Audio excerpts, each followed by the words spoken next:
നാട്ടുകൾ വിഷന്റെ news at 7 വാർത്തകളിലേക്ക് ഏവർക്കും സ്വാഗതം. പ്രാദേശിക വാർത്തകൾ ചുരുക്കത്തിൽ. സർക്കാർ ഉദ്യോഗസ്ഥനെ തൂങ്ങി മരിച്ച നിലയിൽ കണ്ടെത്തി. പച്ചനാട്ടുകര സമഗ്ര കുടിവെള്ള പദ്ധതിയുടെ ഓവർസിയർ അട്ടപ്പാടി പുതൂർ ചൂട്ടറ ഊര് സ്വദേശി സുരേഷിനെയാണ് നിർമ്മാണം നടക്കുന്ന പദ്ധതിയുടെ ടാങ്കിനോട് ചേർന്ന സ്ഥലത്തെ മരത്തിൽ തൂങ്ങി മരിച്ച നിലയിൽ കണ്ടെത്തിയത്. ശനിയാഴ്ച രാവിലെയാണ് മൃതദേഹം കണ്ടത്. ഉടൻ തന്നെ നാട്ടുകൾ പോലീസിനെയും മറ്റു നിർമ്മാണ ജോലിക്കാരെയും വിവരം അറിയിച്ചു. പാലക്കാട് പ്രൊജക്ട് ഡിവിഷൻ ജല അതോറിറ്റി ഓവർസിയർ സുരേഷ് കഴിഞ്ഞ 2 വർഷമായി കുടിവെള്ള പദ്ധതിയുടെ നിർമ്മാണത്തിൽ ജോലി ചെയ്തു വരികയാണ്. വീട്ടുകാർ ഫോൺ വിളിച്ച് കിട്ടാതെ പോയപ്പോൾ വാട്സപ്പിൽ നോക്കിയപ്പോഴാണ് സ്ഥലത്തിൻ്റെ ലൊക്കേഷൻ ഭാര്യയുടെ മൊബൈൽ നമ്പറിലേക്ക് അയച്ചു കൊടുത്തത്. സംശയം വന്നതോടെ ഭാര്യ ലക്ഷ്മി സഹോദരനെ ഇക്കാര്യം അറിയിച്ചു. തുടർന്ന് സഹോദരൻ അട്ടപ്പാടിയിൽ നിന്നും എത്തി സഹപ്രവർത്തകർക്കൊപ്പം നടത്തിയ തിരച്ചിലാണ് നാട്ടുകൾ തേങ്ങാക്കണ്ടം മലയിലെ ടാങ്കിന് സമീപത്തെ തൊടിയിൽ തൂങ്ങി മരിച്ച നിലയിൽ കണ്ടെത്തിയത്.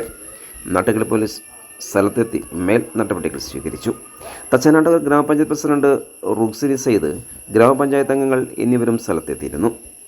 മരിച്ച സുരേഷിന് 2 മക്കളുണ്ട്.